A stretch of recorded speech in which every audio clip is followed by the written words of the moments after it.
Another episode of Reality with Abisola. And first of all, I want to thank I got like over 100 view that has always been in my mind that I thought to share with one of you. Hello beautiful people, welcome to another episode of Reality with Abisola.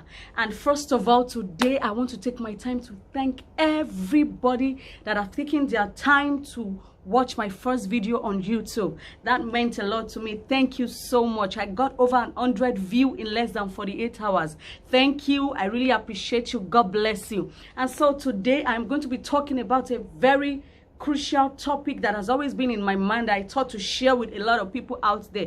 I'm sure you're going to pick one or two things out, guide at the end of the day. Thank you so much. Stay tuned. Don't go away. I love you. Mwah. Hi guys, so today we'll be talking about the topic marriage pressure on single ladies and men out there. Marriage pressure is what they get most times from people that are close to them, like their parents, family members, siblings, colleagues, extended families, and their friends. So I feel that in the world we are, it's so unfortunate that they get this from people oftentimes. Don't let anybody tell you that it's only in Nigeria people pressure, people to get married and all that. It's something that happens everywhere in the world. It happens in Canada, Europe, just name it, everywhere. People face that thing that you're facing. I personally think that most parents are not always, being fair on their children when it comes to marital status, because I feel that most parents are not always in the shoes of their children, so they don't know what it feels like. They don't know what they actually feel in depth of their mind to still be single. So I feel it's high time the society, reduce the volume of the noise these people get from everybody around them. Oftentimes, a lot of these people get this kind of noise around them every time. They hear it in the morning, in the afternoon, in the night, from their family members, from people that are not even worthy to tell them. It's so funny that they become the project topic everybody wants to talk about. I feel, for me, I don't think a lot of people, a lot of single ladies and men out there wants to remain single for the rest of their life. A lot of them work on themselves. A lot of them have been working. A lot of them have been doing so much just to, get married and all that. So I feel that the pressure they get from people, the heat they get from people around them is not always good for them. It makes them feel frustrated. It makes them feel rejected. It makes them feel that all they have achieved in their life is a waste. It makes them feel frustrated. It makes them feel depressed at times, that look at somebody somewhere who is doing well. You leaving work after an hectic day, getting back home, or meeting somebody you haven't seen in the last 10 years. And the first question the person will be throwing to you is, hey, how are you? How are you doing? Are you married? What? That's so bad. At times your intentions are good, but do you even think about these people's feelings? Do you even think about how there is no how you would ask such questions that it won't get to them? There is no how.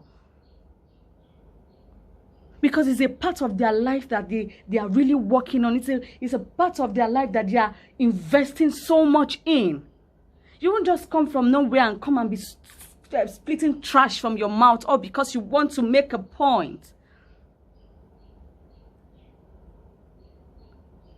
Please, let them work on themselves. Don't push them too much. Don't push them to the extreme. Don't make them do things they don't want to do. Don't rush them into what is not healthy for them. A lot of people want to get married because the culture that we are in, the religion that we accepted, supports this thing. We feel accomplished, no matter how, you know, you get a lot of men out there that are single, that are divorced. You know, people don't really care about men's marital status. You see them doing great in life, inventing things, becoming more in their life, and people neglecting the aspect of their marital status, but not in women.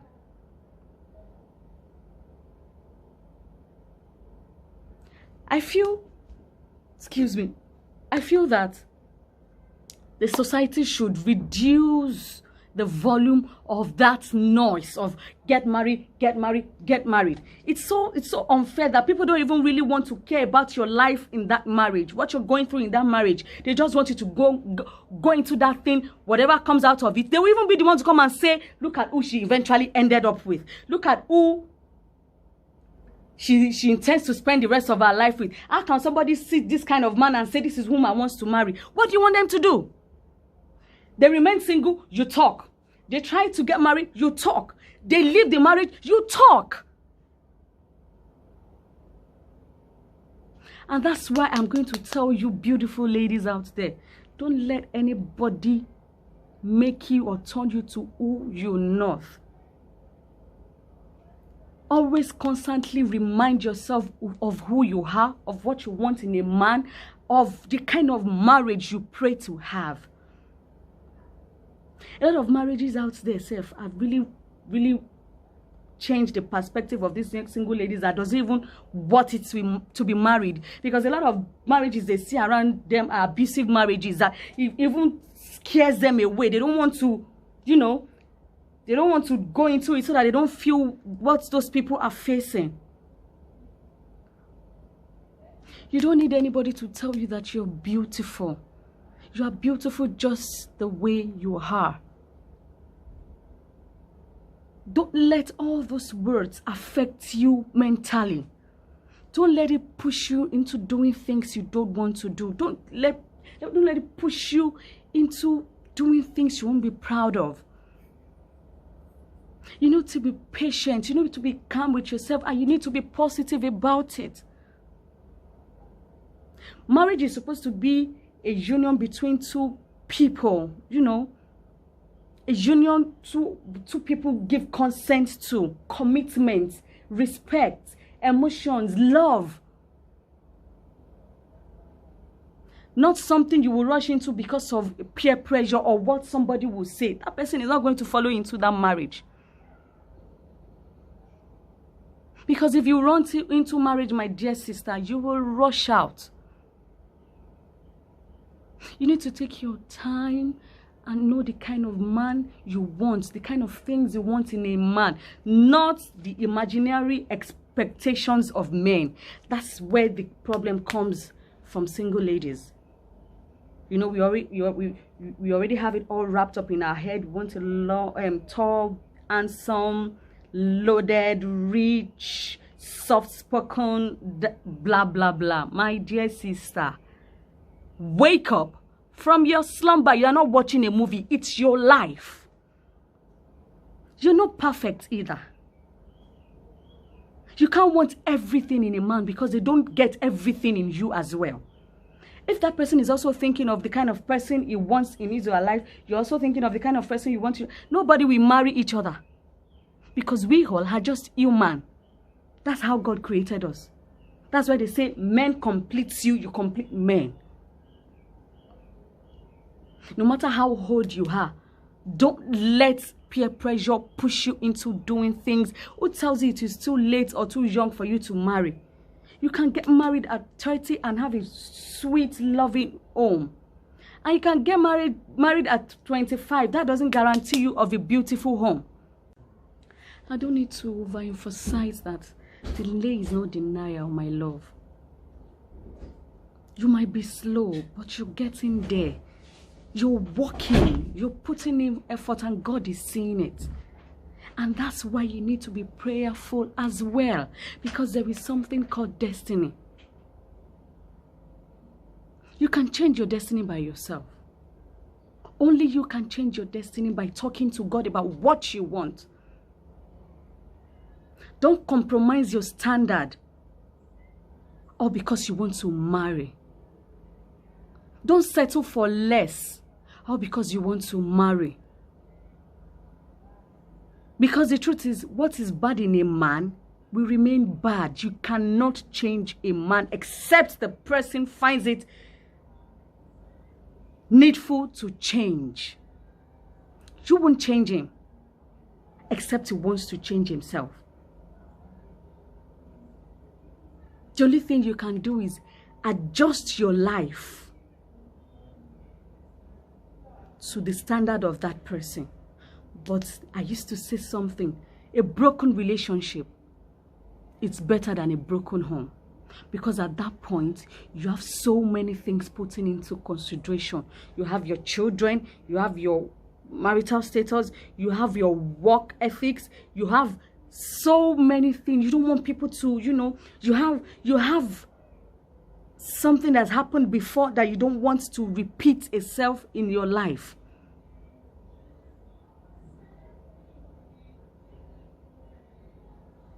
My love, look at yourself again and appreciate yourself. Because I can tell you, you are extremely beautiful. And you know the good news about this whole thing? It takes just 1 year. 1 year out of so many years for God to put an everlasting happiness in your life if you patiently wait for God to do his job in your life. During that 1 year, you meet the guy. It would engage you. You'll get married. You might get pregnant in the long run, even if you don't eventually marry in that same year. But that 1 year will erase all the bad memories that you've had.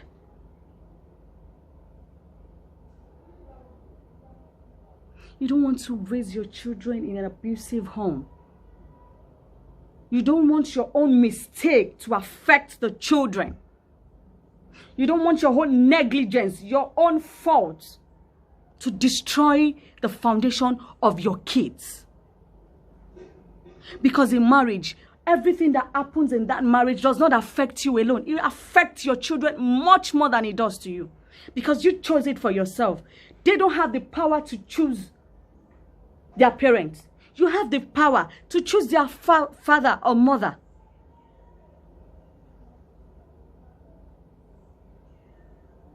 You don't want to end up in a marriage your children would never be proud of. You don't want to eventually go divorced. You don't want to eventually become a single mother. Please, allow God to do his job. Yes, I know time is ticking. Time is not on your side.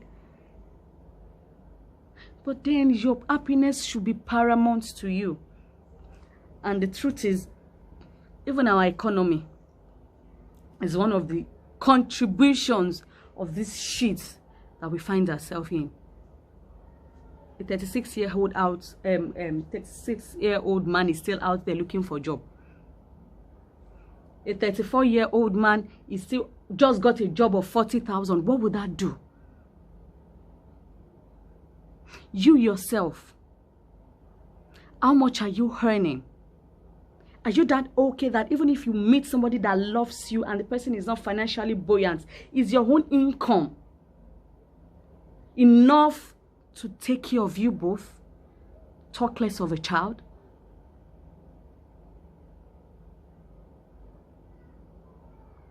That insecurity that we all feel about finances is there. Because there is this thing they say, when money enters, love is always sweeter. When there is no love in marriage, in fact, that's the basis of broken homes. That's the #1 problem in broken marriages. Because money plays a huge role in marriage. Financial stability is very, very important, is key in marriage. You already have what you already build up what you want your life to become or to look like, or how you want the rest of your life being spent. You want to go on vacations, you want to, you want to be able to enjoy your marriage. But where's the money? He won't kill himself. You won't even allow them come to you. If they come to you and ask you out now and they don't have money, will you agree? How many of us can really even stay with a man that does not have money? Yes, we have few of us out there, but how many? Search your heart.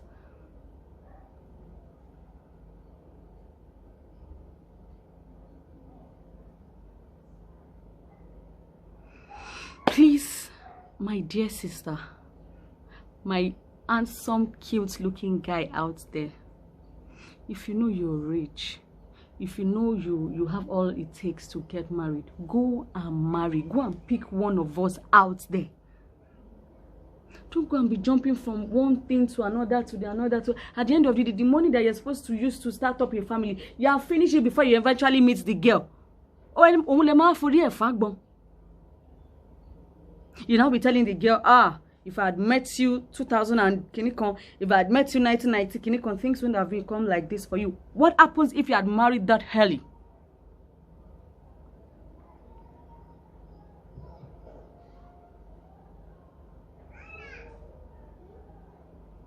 So, finally, I am going to go back to the origin of this topic. Our parents, our mommies, our aburo, our egbon, our colleagues, Johnny Torito long. Before you ask that question, think about their response. Think about how they will feel. Think about what they are thinking at that time before you open your mouth. Some of them will tell you, I'm facing my job, I want my career, I want my this. That is not it. They are just using that as an excuse so that, their self-esteem does not die.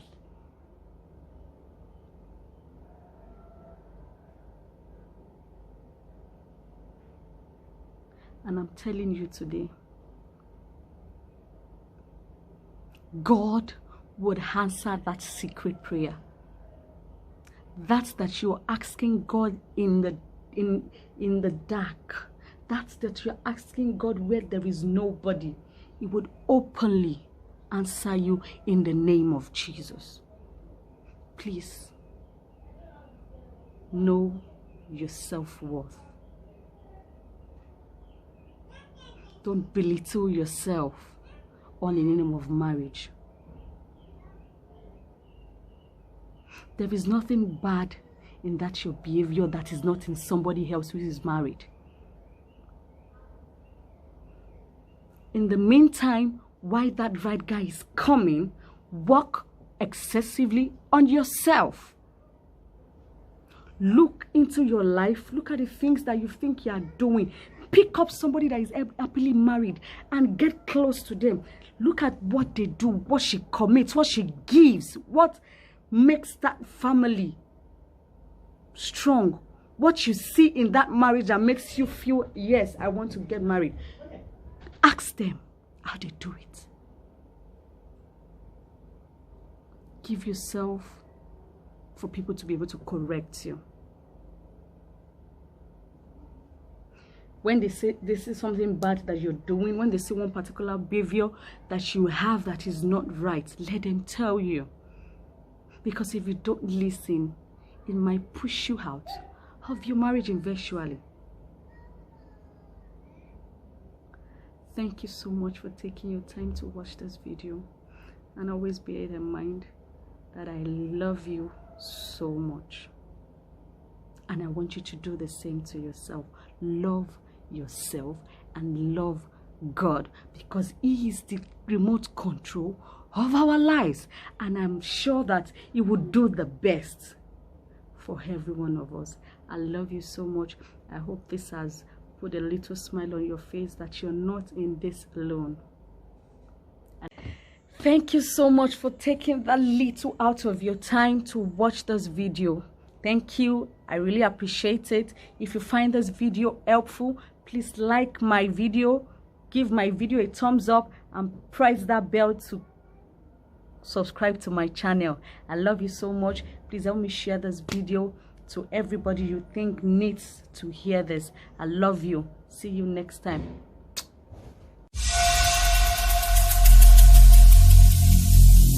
Every single day